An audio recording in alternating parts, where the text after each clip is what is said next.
Hello everyone and welcome to this video presentation. In this presentation, we are going to introduce the work order. In the work environment, whenever a technician receives a service call or it's assigned a ticket or a service call, you might be working with a company that will assign you or give you a work order. You have to check the work order and see what is required from you, and then you follow the instruction, and then you fill up the work order, and then you submit it back to your supervisor in the company.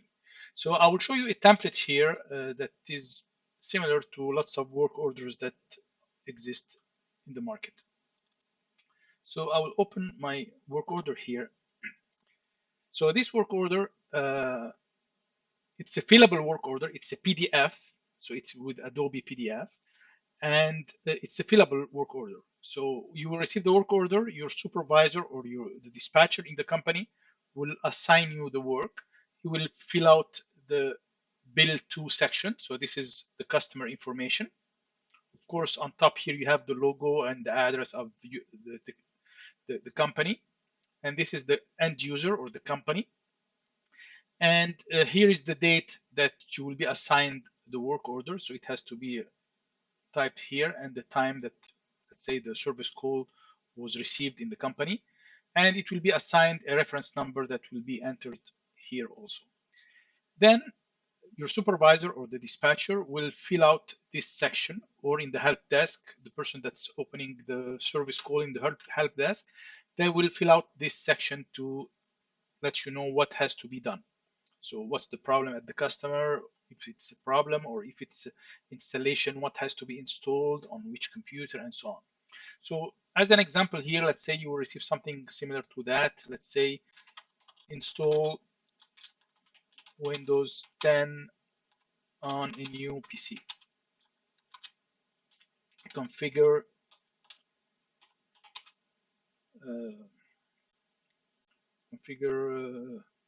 the operating system.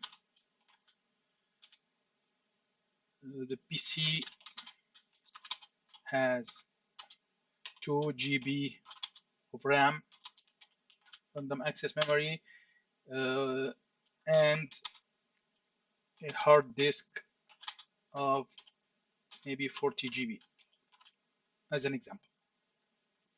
And the PC name is PC1-Win10. So it's just an example. So this is the information that is required from you. So you, as a technician, you receive this work order and you open the work order with Adobe PDF. Don't open it with any other software or with a browser or with Google Chrome or Microsoft Edge. Because it's a fillable PDF, it is protected and it has to be opened with Adobe PDF reader so you can fill the form. So I'll get to that point in a minute. So when you receive this work order, all you have to do, you have to fill up the date and time. The reference number will be already there. And when you install these steps here, you'll go through the steps that are required here. You, at the end or in the middle while you are working, it depends on how big is the task. So you have to enter here, you type what you did. So I installed Windows 7 on the computer, I added memory, I installed the hard disk. Whatever you are doing, you fill the form here. And then here you put your tech number in the company. So you can use your school number. Here, the date that you worked on this task, starting at what time, ending at what time. If there are any notes that you need the end user to have information on his invoice, so you can type the notes here. The date completed, you will type the date here that you completed the work. And then you have to write your name here in this tech support representative. You have to enter your name here, your full name. This section is in real life. This is for the customers to click on it and to sign this work order to approve what is on the work order.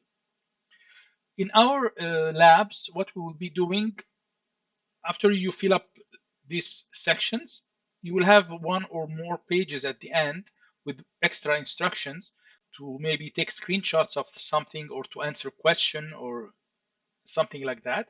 So as an example here, it's telling you take a screenshot of the system page and insert it below. So you have to go to open your virtual machine that you worked on. You have to go to the system page. So I will go right click on the computer here, click on properties.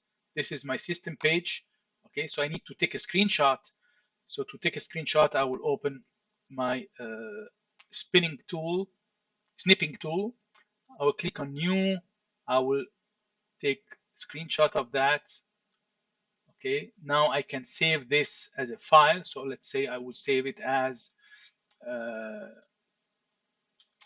system page. Oops. So this format is a PNG format. So I will save it. So now here I need to insert this picture in this section here. So I will click here. And again, to do that, you have to be using Adobe Reader. You cannot use any browser, otherwise it will not work. So you click anywhere in this rectangle here. You click on Browse, and you browse to the location of your document. Here you have to change the file type to PNG because it's a PNG file. So you have to go PNG to see the pictures that are in PNG format. So you will select the page that you just saved. You click on open. So it will show you the page here. You click OK, and the page is inserted into the document. Okay, so now you can, after you fill out all the form, you can just save the file and save it somewhere that you can go back to it later on and submit it. Okay. A fillable format, you can go anytime and you can fill out or modify the text that you entered anytime. Okay. So this is for the fillable format. For the work order itself, you need to install Adobe Reader. So you need to go open a web browser and go, let's say, go to Adobe Reader download and search for it. So the website is get.adobe.com. When you go there, you will be able to download Adobe Reader. Not Pro, because the Pro, you have to pay for it. This is the trial. You have to download the Adobe Reader. So when you download the Adobe Reader, and you will install it on your computer. I will not install it on mine because it's already installed, but this is what we have to do. So all the work orders that not all, most of the labs that you will receive, they will be in a format of work order that you have to open the work order. You have to see what has to be done. You follow the instructions. You write at the end what you did here, because at the end, what happens in real life, that this work order, once it's filled out and it's completed, you give it back to your supervisor, and somebody in the company will go create an invoice and send the invoice to the end user, to the customer. And the invoice will have this section in it. So it will have whatever you wrote here that you did, it will be written on the invoice. So the end user will see what was done on his computer and at what time and what's the name of the technician that worked on his computer. Everything will be on the invoice. So whatever you fill out in the work order will be in on the invoice. So it's very important for security reasons and for to follow the procedure. It has to be with a PDF fillable format. You cannot use Word to open that. You could, but that's not what we want. We don't want you to use any other viewer or tool to open the PDF other than Adobe Acrobat Reader. Okay, so that concludes this presentation, and we'll see you on the next presentation.